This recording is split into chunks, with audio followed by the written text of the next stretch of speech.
Olá, tudo bem com vocês? Eu espero que sim. Eu sou a Marigênia Maria e esse é o meu canal no YouTube, Projeto Lendo um Livro para Você. Hoje nós vamos ler a segunda parte da continuação deste livro, Dom Casmurro, de Machado de Assis. Eu espero que vocês gostem, que dê seu like, que compartilhe e deixe abaixo os seus comentários. Desde já eu agradeço. Então vamos começar.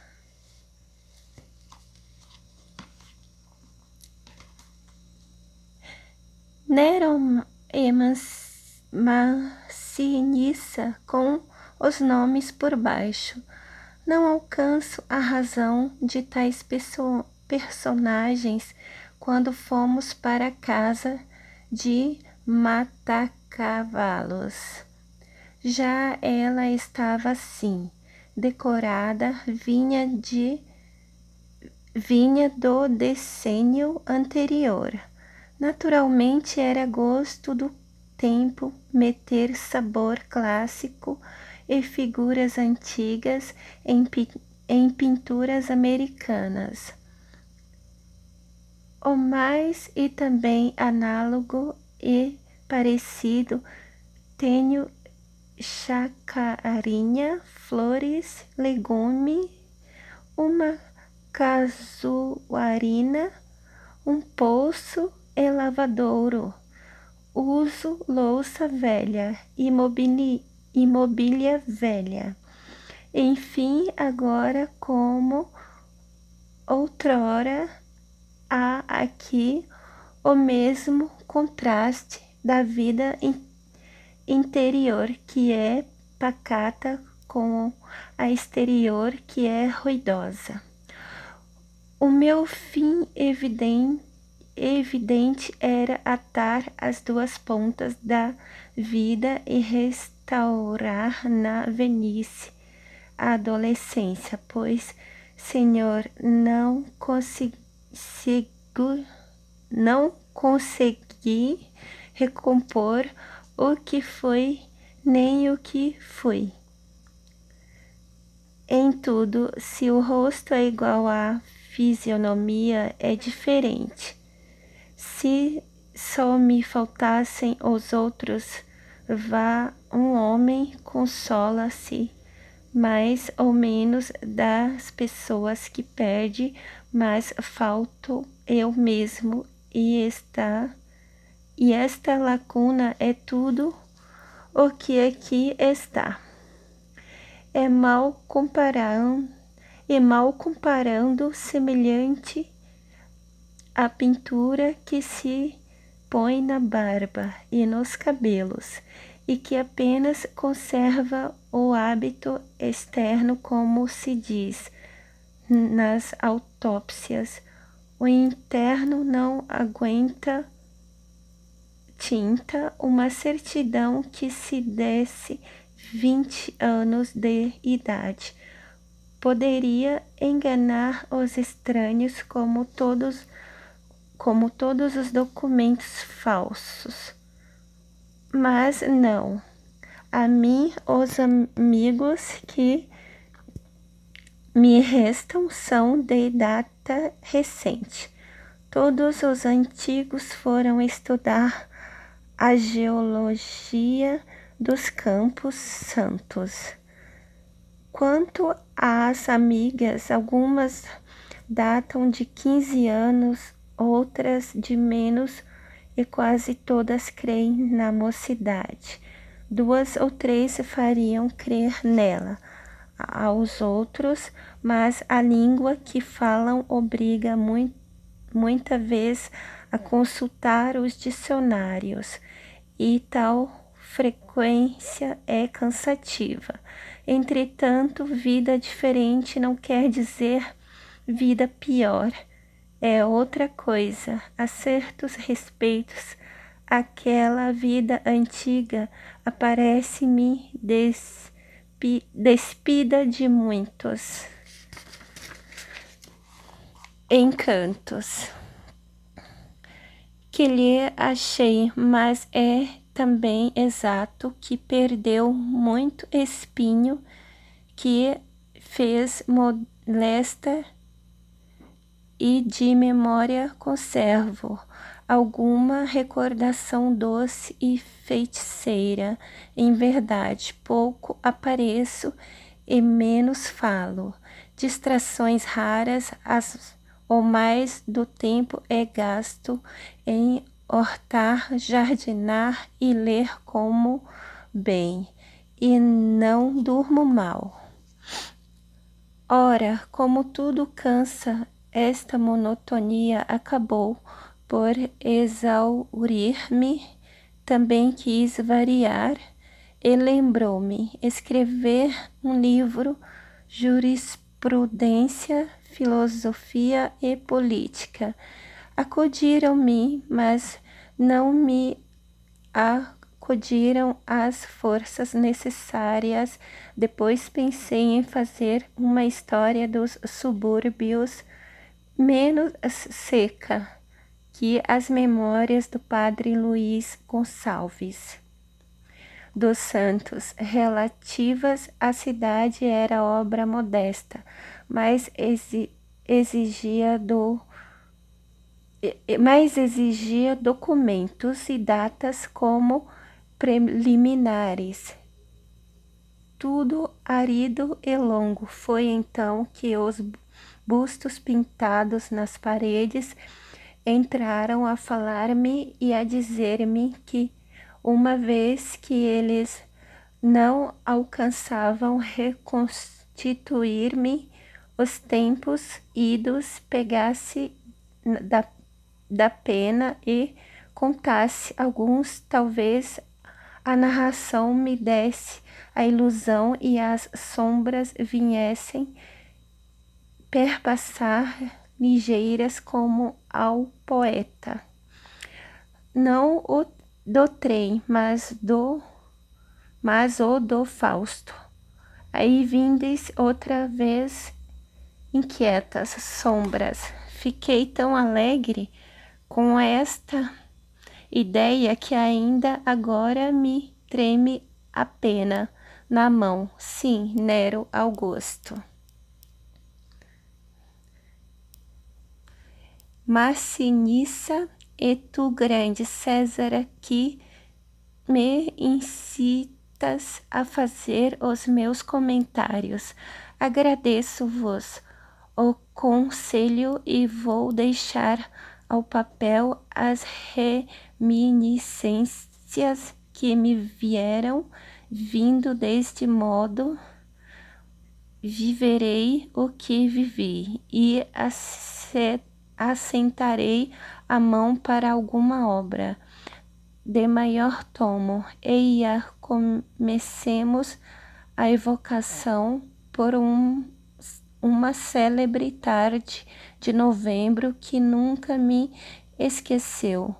Tive outras muitas melhores e piores, mas aquela nunca se me apagou do espírito, e o que vais entender lendo.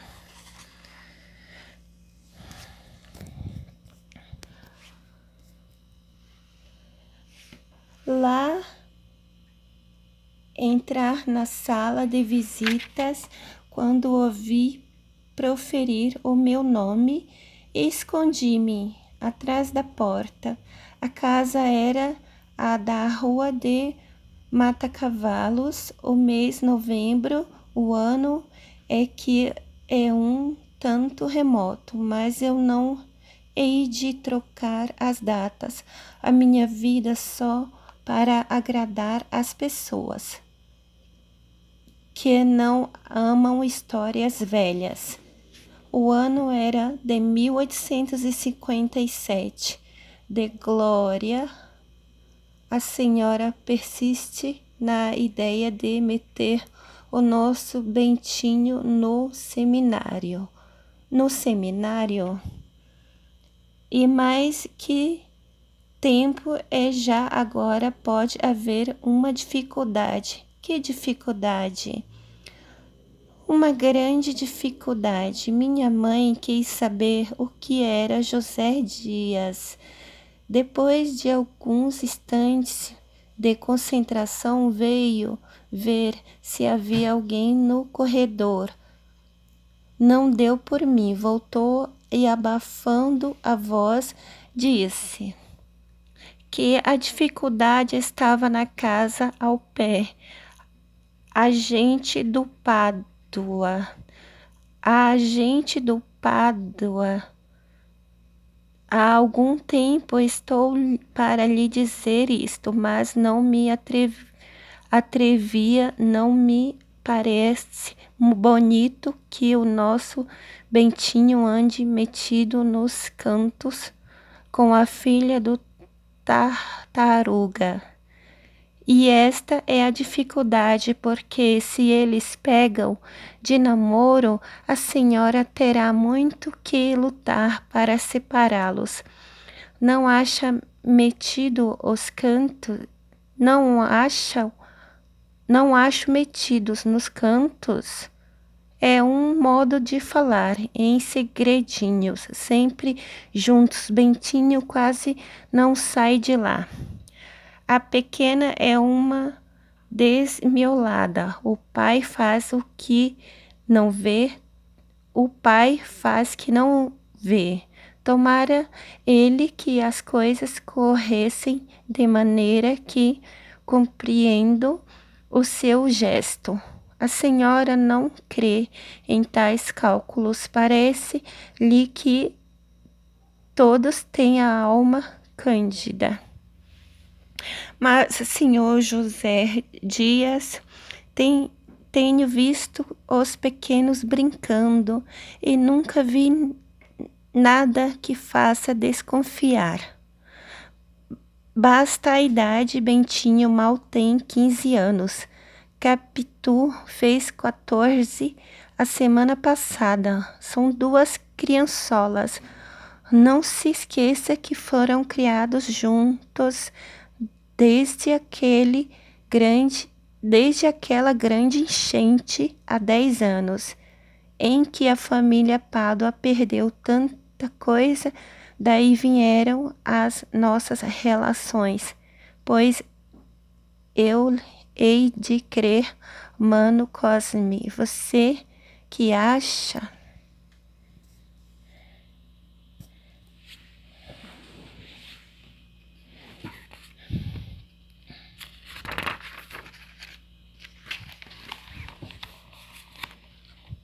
Tio Cosme respondeu com ora que, traduzido em vulgar, queria dizer: são imaginações do José Dias. Os pequenos divertem-se. Eu divirto-me. Onde está o gamão? Sim, creio que o senhor está enganado. Pode ser, minha senhora. Oxalá tenham razão, mas creio que não falei senão depois de muito examinar. Em todo caso, vai sendo tempo.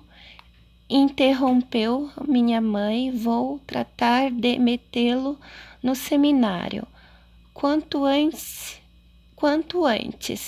Bem, uma vez que não perdeu a ideia de fazer padre, tem-se ganho o principal. Bentinho há de satisfazer os desejos de sua mãe. E depois a Igreja brasileira tem altos destinos. Não esqueçamos que um bispo presidiu a Constituinte e que o padre Feijó governou o império. Governou como a cara dele, atalhou tio Cosme, cedendo a antigos rancores políticos. Perdão, doutor. Doutor, não estou defendendo ninguém, estou citando o que eu quero é dizer que o clero ainda tem grande papel no Brasil. Você o que quer é um capote, ande vá buscar o gamão. Quanto ao pequeno, se tem de ser padre, realmente é melhor que não comece a dizer missa atrás das portas. Mas olhe cá, mama, Glória há mesmo necessidade de fazê-lo padre?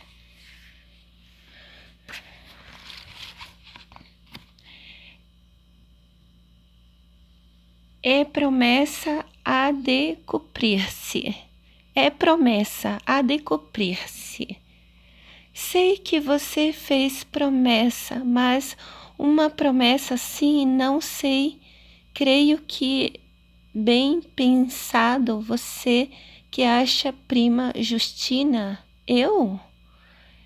Verdade é que cada um sabe melhor de si, continuou tio Cosme. Deus é que sabe de todos. Contudo, uma promessa de tantos anos, mas que é isso, mana Glória? Está chorando? Ora, está, pois isto é coisa de lágrimas. Minha mãe assoou-se sem responder. Prima Justina, creio que se levantou e foi ter com elas. Seguiu-se um alto silêncio durante o qual estive a pique de entrar na sala, mas outra força maior, outra emoção, não pude ouvir as palavras que tio Cosme entrou a dizer. Prima Justina, exortava prima Glória. Prima Glória José Dias desculpava-se. Soubesse, não teria falado, mas falei pela veneração, pela estima, pelo afeto para cumprir um dever amargo, um dever amaríssimo. Um dever amaríssimo. José Dias amava os superlativos. Era um modo de dar feição monumental às ideias, não as havendo, servia a prolongar as frases. Levantou-se para ir buscar o gamão, que estava no interior da casa. Cose-me muito a parede e vi-o passar com suas calças brancas engomadas, presilhas rodaque e gravata de mola. Foi um dos últimos que usaram presilhas no Rio de Janeiro, e talvez neste mundo trazia as calças curtas para que lhe ficasse bem esticada, a gravata de cetim preto com um arco de aço por dentro imobilizava-lhe o pescoço. Era então moda o rodaque de chita, veste caseira e leve. Parecia nele uma casaca de cerimônia. Era magro, chupado, com um princípio de calva. Teria os seus 55 anos. Levantou-se com o passo vagaroso do costume, não aquele vagar.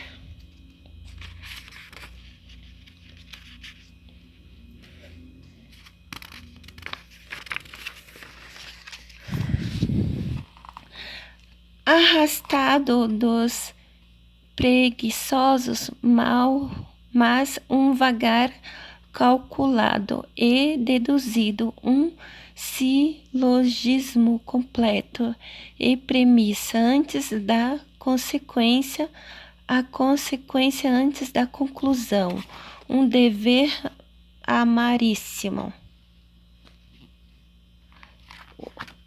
ou agregado. Nem sempre ia aquele passo vagaroso e rígido. Também se descompunha em acionados, era muita vez rápido e lépido nos movimentos, tão natural nesta como naquela maneira, outro sim ria largo se era preciso, de um grande riso de vontade, mas comunicativo, a tal ponto as bochechas, os dentes, os olhos, toda a cara, toda a pessoa, todo mundo pareciam rir nele, nos lances gravíssimo.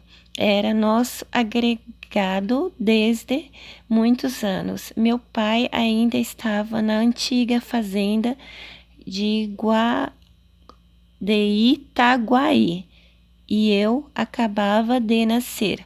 Um dia apareceu ali, vendendo-se por médico homeopata, levava um manual e uma botica. Havia então um andaço de febre. José Dias curou o feitor e uma escrava e não quis receber nenhuma remuneração. Então, meu pai propôs-lhe ficar ali, vivendo com pequeno ordenado. José Dias recusou, dizendo que era justo levar a saúde à casa de saber do pobre. Quem lhe impede que vá a outras partes? Vá aonde quiser, mas fique morando conosco. Voltarei daqui a 3 meses.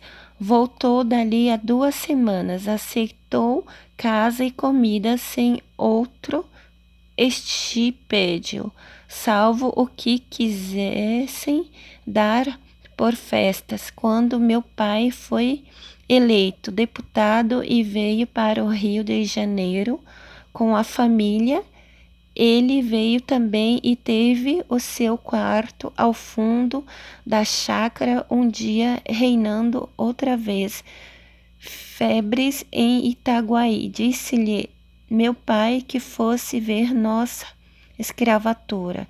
José Dias deixou-se estar calado, suspirou.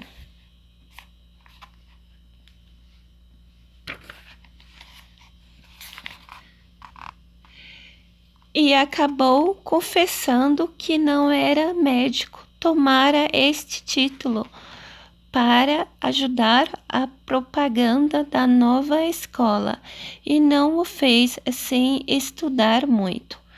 E muito mais, a consciência não lhe permitia aceitar mais doentes. Mas você curou das outras vezes? Creio que sim. O mais acertado, porém, é dizer que foram os remédios indicados nos livros. Eles sim, eles abaixo de Deus. Eu era um charlatão. Não negue os motivos do meu procedimento. Podiam ser e eram dignos de homeopatia, e a verdade é para servir a verdade. Menti, mas é tempo de restabelecer tudo. Não foi despedido como podia, então meu pai já não podia dispensá-lo. Tinha o dom de fazer aceito e necessário, dava-se por falta dele como de uma pessoa da família. Quando meu pai morreu, a dor que o pungiu foi enorme. Disseram-me não me lembrar. Minha mãe ficou-lhe muito grata e não consentiu que ele deixasse o quarto da chácara ao 7º dia. Depois da missa, ele foi despedir-se dela. Fique, José Dias. Obedeço, minha senhora.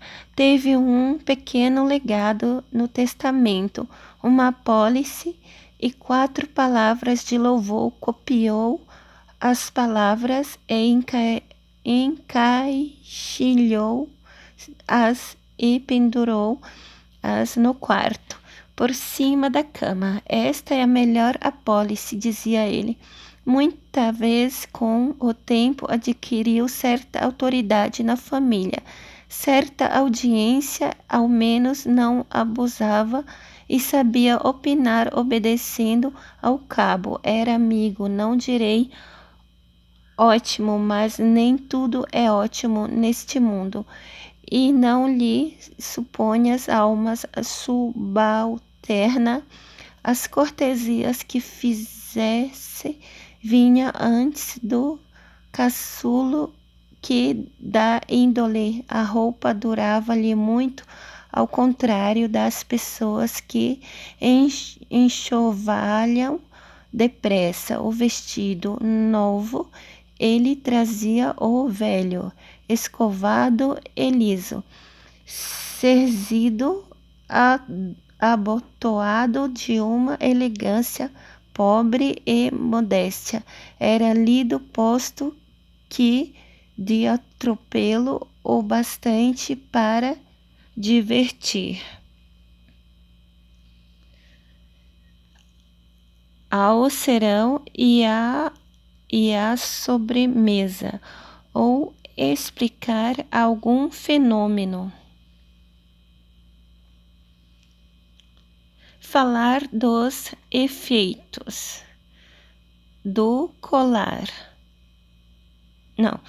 Falar dos efeitos do calor e do frio, do polos e de Robespierre.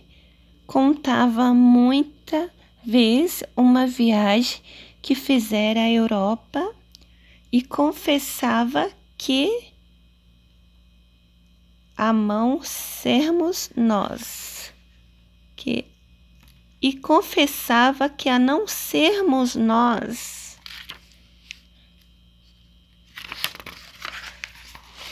já teria voltado para lá, tinha amigos em Lisboa, mas a nossa família, dizia ele, abaixo de Deus era tudo. Abaixou ou acima, perguntou-lhe. Tio Cosme, um dia abaixo, repetiu José Dias, cheio de veneração. E minha mãe, que era religiosa, gostou de ver que ele punha Deus no devido lugar e sorriu, aprovando José Dias. Agradeceu de cabeça. Minha mãe dava-lhe de quando em quando alguns cobres. Tio Cosme, que era advogado, confiava-lhe a cópia de papéis de autos.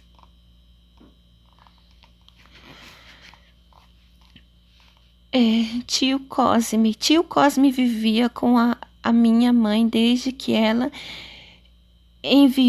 enviuvou. Já então era viúvo, como prima Justina era. A casa dos 3 viúvos, a fortuna troca muita vez as mãos, a natureza formado para as serenas funções do capitalismo. Tio Cosme não enriquecia no fórum, ia comendo. Tinha o escritório na antiga Rua das Violas, perto do júri que era do extinto Aljube. Trabalhava no crime. José Dias não perdia as defesas orais de tio Cosme. Era quem lhe vestia e despia a toga com muitos cumprimentos. No fim,